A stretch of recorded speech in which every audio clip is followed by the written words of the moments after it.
ओवैसी एक बात हमेशा बोलते हैं कि भाई हमें किसी भी हाल में बीजेपी को पावर में आने से रोकना है। आरजेडी ने ये समझ लिया है कि मुसलमान उसको छोड़ के नहीं जा रहा है। जो ये वोटर वाला जो परिक्रम चला है जिसमें जेडीयू बिल्कुल खामोश बैठा है, वो कुछ नहीं, नीतीश कुमार कुछ नहीं बोल रहे, वक्फ बिल के मामले में भी जेडीयू वक्त वाले में भी वो कुछ नहीं बोले, बीजेपी को वहां पर बिल्कुल समर्थन दिया। तो वो एक बहुत स्ट्रांग मैसेज गया है मुस्लिम कम्युनिटी में कि अगर कोई थोड़ा बहुत बोल रहा है तो वो तेजस्वी बोल रहा है। नमस्कार, एटेस्ट टेक में आपका फिर से स्वागत है। एक बार फिर से बिहार पर चर्चा करते हैं, क्योंकि चर्चा आज इसलिए हो रही है क्योंकि बिहार में एक उम्मीद थी महागठबंधन को कि असदुद्दीन ओवैसी इस बार उनके साथ आएंगे, और जिस तरीके से उन्हें बी टीम कहा जाता है भारतीय जनता पार्टी की, और एक तरीके से समीकरण इस तरह के बिठाए जाते हैं कि ओवैसी अगर मैदान में उतरते हैं तो कहीं ना कहीं बीजेपी, माफ कीजिए, कहीं ना कहीं कांग्रेस या आरजेडी का वोट कट जाता है, मुस्लिम वोट कट जाता है। इस तरीके के कई सारे समीकरण बिठाए जाते हैं, बातचीत होती है।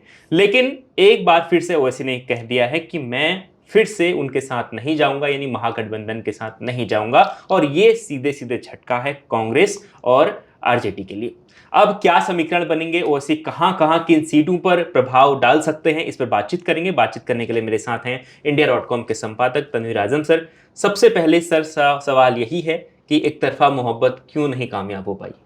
देखिए, ओवैसी जो है, असदुद्दीन ओवैसी जो एमआईएम के मुखिया हैं जी, वो बहुत दिनों से चाह रहे हैं कि जो महागठबंधन है उनके साथ उनको भी अपने साथ ले लिया जाए, महागठबंधन का हिस्सा बना लिया जाए।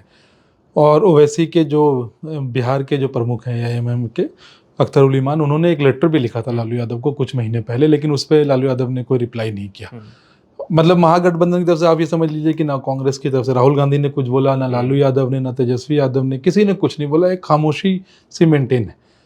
मेरे ख्याल से ओवैसी को साथ लेने में जो एक प्रॉब्लम महागठबंधन को है वो ये है कि उनको लगता है कि ओवैसी का एक इमेज है जो कि मतलब जिसको बीजेपी भुना लेगी, और बीजेपी ये साबित करने में लगेगी कि देखो इनके साथ एक कट्टर मुस्लिम लीडर भी चला गया।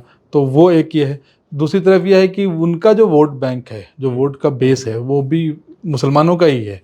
तो वो भी, और आरजेडी, कांग्रेस, ये सब मुसलमानों को अपना वोट बैंक मानती है। आरजेडी का तो एमवाई समीकरण सबको पता है। जो पिछले चुनाव हुए थे 2020 वाले, उसमें सीमांचल के जो इलाके हैं जिसमें तकरीबन आप ये मान के चलिए कि 28-30 सीटें विधानसभा की आती हैं, उसमें ओवैसी की पार्टी का बहुत शानदार प्रदर्शन रहा था।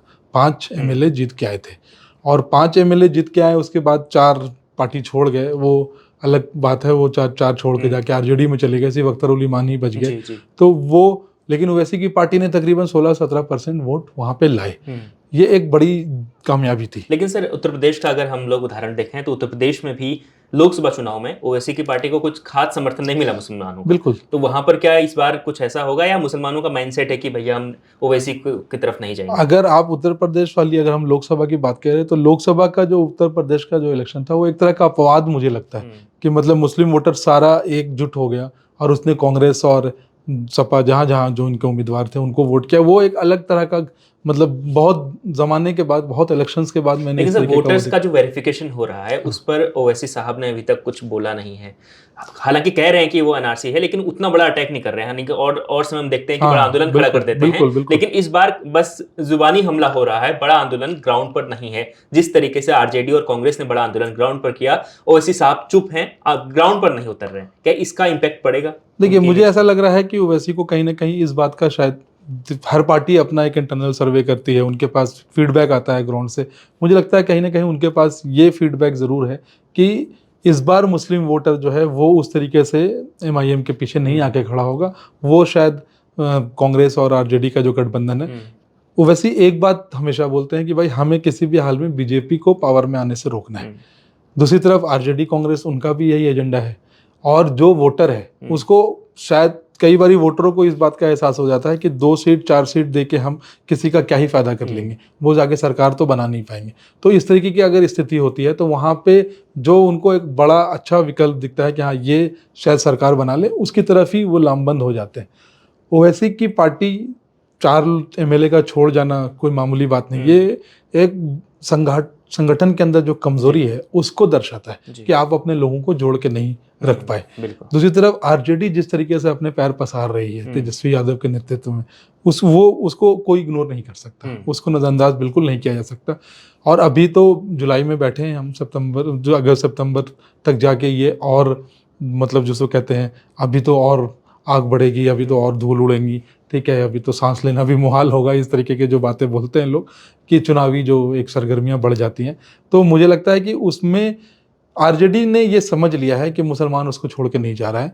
और कहीं ना कहीं ये बात जो पिछले कुछ महीनों में जो कुछ स्टेप्स लिए गए हैं सेंट्रल गवर्नमेंट की तरफ से, उसमें जिस तरीके से आरजेडी ये जो स्पेशल इंटेंसिव रिवीजन का जो इलेक्ट्रल पूरी वोटिंग का वोटर लिस्ट का जो हुआ है, जिस तरीके से तेजस्वी यादव हर रोज सुबह शाम प्रेस कॉन्फ्रेंस करके अलग अलग सभाओं में जाके बोल रहे थे, उसका एक अच्छा खासा इम्पैक्ट है। मैं उस कम्युनिटी से आता हूँ, मुझे पता है कि लोग क्या बोल रहे हैं। बिहार से भी हैं। और हम बिहार से भी हैं, हमारी पूरी परिवार हमारा बिहार से है। जिस सीमांचल के इलाके हैं उधर भी हमारे जानने वाले रहते हैं, इधर गंगा के इस पार गंगा के उस पार हर तरफ रहते हैं। मुसलमानों में ऑलरेडी आरजेडी को वो पसंद करते थे, कुछ जेडीयू की तरफ छिटक के गए थे। लेकिन ये जो पूरा जो ये वोटर वाला जो परिक्रम चला है जिसमें जेडीयू बिल्कुल खामोश बैठा है, वो कुछ नहीं, नीतीश कुमार कुछ नहीं बोल रहे, वक्फ बिल के मामले में भी वो कुछ नहीं बोले, बीजेपी को वहां पर बिल्कुल समर्थन दिया तो था। वो एक बहुत स्ट्रांग मैसेज गया है मुस्लिम कम्युनिटी में कि अगर कोई थोड़ा बहुत बोल रहा है तो वो तेजस्वी बोल रहा है। तो वो तेजस्वी के पीछे लोग खड़े हो रहे हैं। और वो जो आपने उत्तर प्रदेश की बात की, वही वाली कहानी वहाँ दोहराई जा सकती है कि मुस्लिम वोट पूरा एक, और अगर पूरा मुस्लिम वोट एक हो जाता है और अगर वो आरजेडी और कांग्रेस के पीछे जाके खड़ा होता है, तो जिस तरीके से पिछली बार सीमांचल के इलाकों में महागठबंधन का प्रदर्शन एनडीए से बेहतर रहा था, इस बार भी वो एनडीए से बेहतर ही प्रदर्शन रहेगा, इसमें कोई शक नहीं है। वैसी की जो सीट्स हैं जो जिसमें कि 4 इनके अपने एमएलए थे जो छोड़ गए, वो सीटें भी इस बार आरजेडी और कांग्रेस आपस में निकाल सकते हैं। तो ओवैसी साहब को कहीं ना कहीं इस बात का एहसास है। लेकिन वो बार बार, कल भी वो यही एक इंटरव्यू में सुन रहा था, उसमें उन्होंने कहा कि हमने बहुत कोशिश की है लेकिन महागठबंधन की तरफ से कुछ ये नहीं आ रहा, अब हम फैसला हमारा ये है कि हम खुद से लड़ेंगे। तो उन्होंने अपना दांव तो खेल दिया है। वैसी जो पॉलिटिकल जो अपना होता है वो स्टेप ले चुके हैं। मुझे लगता है महागठबंधन में ओवैसी की एंट्री नहीं होगी। तो कोई तीसरा गठबंधन बनाएंगे? तीसरा गठबंधन आप क्या बना लेंगे? आप मतलब बिहार में तीसरे गठबंधन का कोई बहुत बड़ा विकल्प नहीं है। तीसरा गठबंधन आप यूपी में भी क्या ही विकल्प था, कहीं पे भी ऐसा कुछ, इस देश में बहुत कम ऐसे राज्य हैं जहाँ पे तीसरा गठबंधन का कोई विकल्प है। देखिए, एक तो बीजेपी का गठबंधन होता ही होता है जो कि अपने आप में बहुत मजबूत होता है। दूसरा कांग्रेस या उनके घटक दलों का गठबंधन होता है, जहाँ कहीं पे कांग्रेस सबसे बड़ी पार्टी होती है। जैसे झारखंड है, वहाँ पे झारखंड मुक्ति मोर्चा सबसे बड़ी पार्टी है। बिहार में आरजेडी सबसे बड़ी है, कांग्रेस उसके साथ है, आरजेडी के साथ कांग्रेस है। तो उस तरीके से ऐसा कोई तीसरा मोर्चा, जनसुराज अपना अलग हो चुका है। जनसुराज के कोई ये नहीं है कि वो ओवैसी को या उनके पार्टी के साथ किसी तरीके का गठबंधन करेंगे। तो तीसरे मोर्चे की बात करना, मतलब मेरे ख्याल से जितनी भी बिहार में जो कुछ प्रोमिनेंट पार्टीज हैं उन सबका बंटवारा ऑलरेडी हो चुका है। भाई एक वो बच गए हैं एलजेपी वाले जो हैं, वो ओवैसी के साथ जाएंगे या आरजेडी के साथ आएंगे, ये अदरवाइज कौन और कोई ऐसी पार्टी है नहीं। विकासशील इंसान पार्टी हो, चाहे हम हो, चाहे उपेंद्र कुशवाहा की पार्टी, कहीं ना कहीं वो लोग सब दोनों खेमे में जाके अपना अपना स्थान ग्रहण कर चुके हैं। तो ऐसे किसी तीसरे मोर्चे की कोई कवायद ओवैसी को करने में कोई फायदा नहीं है मेरे ख्याल से। मुझे लगता है वो सीमांचल के कुछ सीटों पर ध्यान देंगे। अगर वो 20% या 15% वोट पिछले बार की तरफ लाने में कामयाब हो गए, तो हाँ, इसमें कोई शक नहीं है कि वो फिर से महागठबंधन का जो विजय रथ है वो फिर से रोकने में कामयाब हो जाएंगे। क्योंकि वो उधर अगर वोटों का बंटवारा हुआ तो इसका बहुत बड़ा नुकसान तेजस्वी यादव और कांग्रेस को दोनों को भर देना। अब आखिर में एक सीधा सवाल सर, कि कितने सीटों पर ओवैसी इस बार प्रभाव छोड़ सकते हैं, कितने सीटों को प्रभावित कर सकते हैं? वो 20 से 25 सीटें हैं जिसपे कि ओवैसी का प्रभाव है, उसमें से 2-3 सीटें वो जीत सकते हैं। उससे ज्यादा ग्राफ गिरेगा उनका? ग्राफ गिरेगा इस बार गिरेगा ग्राफ इस बार, क्योंकि जो मुस्लिम समाज है उसने भी ये डिसाइड कर रखा है कि हम कांग्रेस और आरजेडी के पीछे ही जाके खड़े होंगे। क्योंकि अब बात उस तरीके की आ गई है कि हमें ऐसे पार्टी को ही सपोर्ट करना है जो हमारे लिए शायद मुखर होकर बोल सके। ये 2 एमएलए 2 एमपी वाली पार्टी से बहुत ज़्यादा उम्मीद नहीं है।